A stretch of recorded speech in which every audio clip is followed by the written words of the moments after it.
اچھا جی، آج کا سبق ہے ہمارا باب المراقبتی، مراقبے کا بیان۔ قول اللہ تعالی، اللہ تعالیٰ کا فرمان، الذی یراک حین تقوم وتقلبک فی الساجدین، جب تم تہجد وغیرہ کے لیے اٹھتے ہو دیکھتا ہے، اور نمازیوں میں نماز پڑھنے کو بھی۔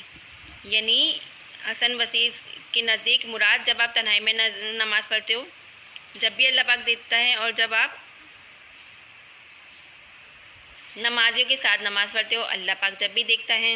قول اللہ تعالیٰ، اللہ کا فرمان، وَهُوَ مَعَكُمْ أَيْنَمَا كُنْتُمْ، تم جہاں کہیں بھی ہو وہ تمہارے ساتھ ہیں۔ یعنی اللہ تعالیٰ کی معیت کا احساس ہو کہ جب دو بندے ہوتے ہیں تو اس میں تیسرا موجود ہوتا ہے اللہ پاک ہر جگہ ہمارے ساتھ ہوتے ہیں، یہ احساس انسان کے اندر بیدار ہو۔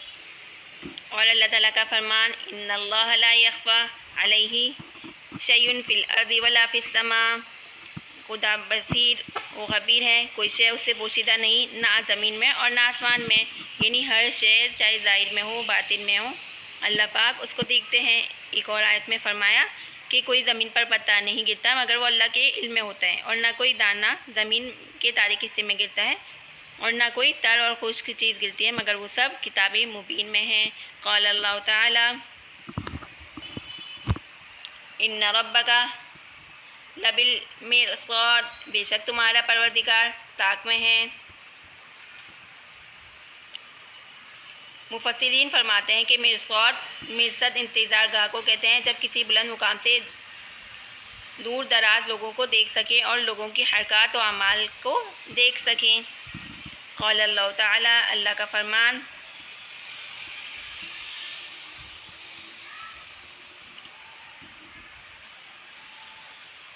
یعلم خائنۃ الاعین وما تخفی الصدور، وہ آنکھوں کی خیانت کو جانتا ہے اور جو باتیں سینوں میں پوشیدہ ہیں ان کو بھی جانتا ہے۔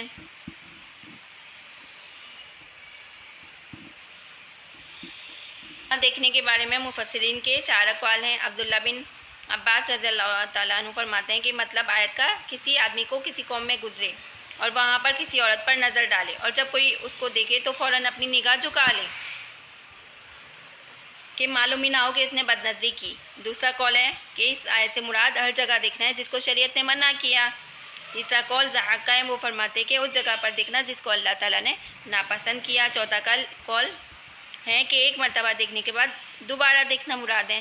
اب پہلی نگاہ جو غلطی سے پڑ جائے تو وہ نگاہ معاف ہوتی ہے، لیکن پھر دل کے ارادے سے دیکھنا تو اس پر گناہ ہے۔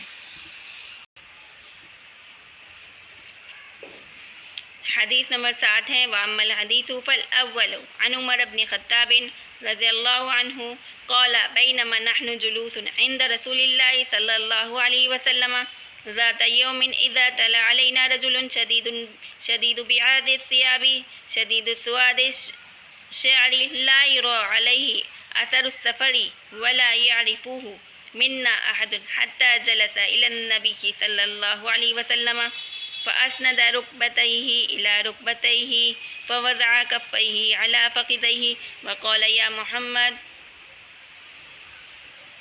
أخبرني عن الإسلام فقال رسول الله صلى الله عليه وسلم الإسلام أن تشهد أن لا إله إلا الله وأن محمدا رسول الله وتقيم الصلاة وتؤتي الزكاة وتصوم رمضان وتحج البيت إن استطعت إليه سبيلا قال صدقت فعجبنا له يسأله ويصدقه قال فأخبرني عن الإيمان قال أن تؤمنوا بالله وملائكته وكتبه ورسله واليوم الآخر وتؤمن بالقدر وخيره وشره قال صدقت قال فأخبرني عن الإحسان قال أن تعبد الله كأنك تراه فإن لم تكن تراه فإنه يراك قال فأخبرني عن الساعة قال ما المسؤول عنها بأعلم من السائل قال فأخبرني عن عمارتها قال أن تلد الأمة ربتها وأن ترى الحفاة العراة الحالة رعاء الشتاء يتطاولون في البنيان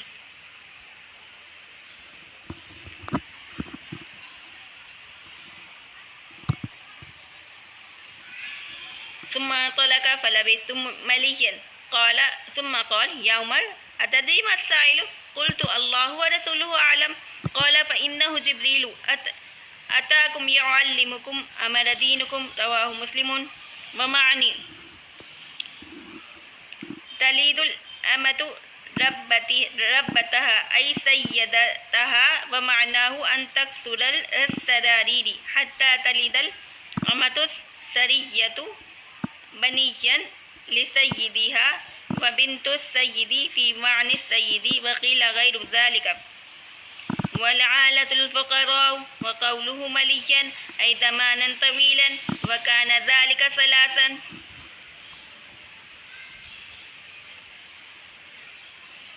حضرت عمر بن خطاب رضی اللہ تعالیٰ عنہ بیان کرتے ہیں کہ ہم نبی پاک صلی اللہ علیہ وسلم کے پاس بیٹھے تھے. اچانک ایک آدمی آیا جس کا لباس سفید،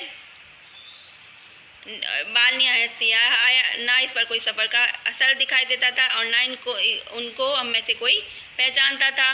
یہاں تک کہ وہ بیٹھا نبی پاک صلی اللہ علیہ وسلم کے سامنے اپنے زانوں سے زانوں ملا کر اور اپنے دونوں ہاتھ اپنی زانوں پر رکھ کر بیٹھ گیا. عرض کی اے محمد، اسلام کیا چیز ہے؟ فرمائے نبی پاک صلی اللہ علیہ وسلم نے، اسلام یہ ہے کہ گواہی دے کہ نہیں کوئی معبود اللہ کے سوا اور محمد اللہ کے رسول ہیں، نماز ادا کرے، زکوٰۃ دے، رمضان کے روزے رکھے، اور اگر بیت اللہ جانے کی استطاعت ہو تو حج کرے. اس نے عرض کی، آپ صلی اللہ علیہ وسلم نے سچ فرمایا.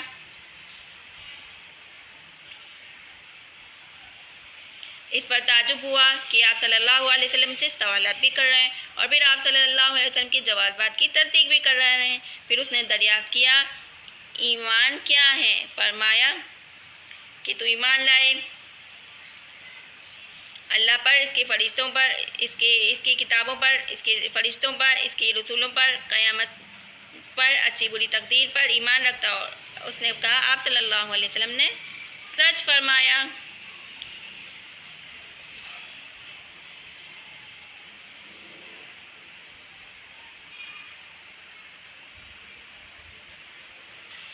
پھر اس نے احسان کے متعلق سوال کیا. فرمایا نبی کریم صلی اللہ علیہ وسلم نے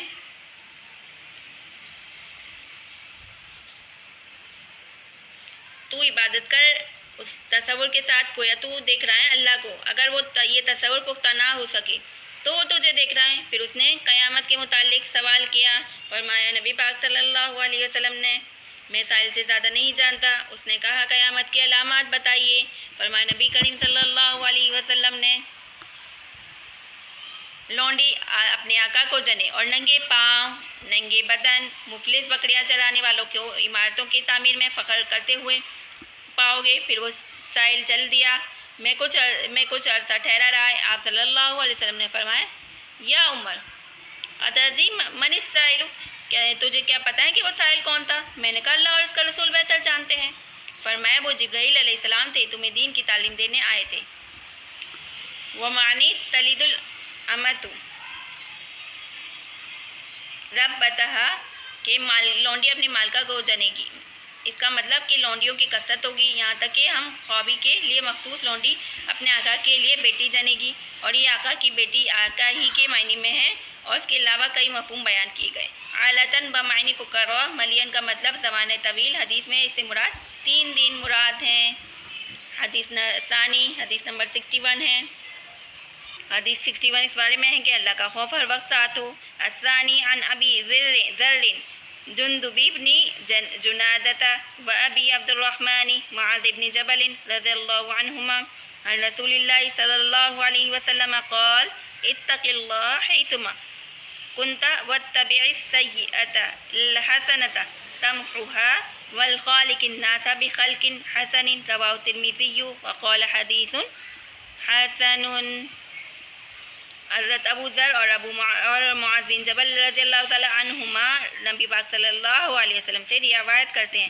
آپ صلی اللہ علیہ وسلم نے فرمایا تو جہاں کہیں بھی ہو اللہ کا ڈر ہو اور برائی کے بعد نیکی کرو، وہ برائی مٹا دے گی. اور لوگوں کے ساتھ اچھے اخلاق سے پیش آؤ. یہاں اچھے اخلاق کی فضیلت بھی بیان کی کہ نیکی کے بعد برائی کے بعد نیکی کی ترغیب دی کہ اس سے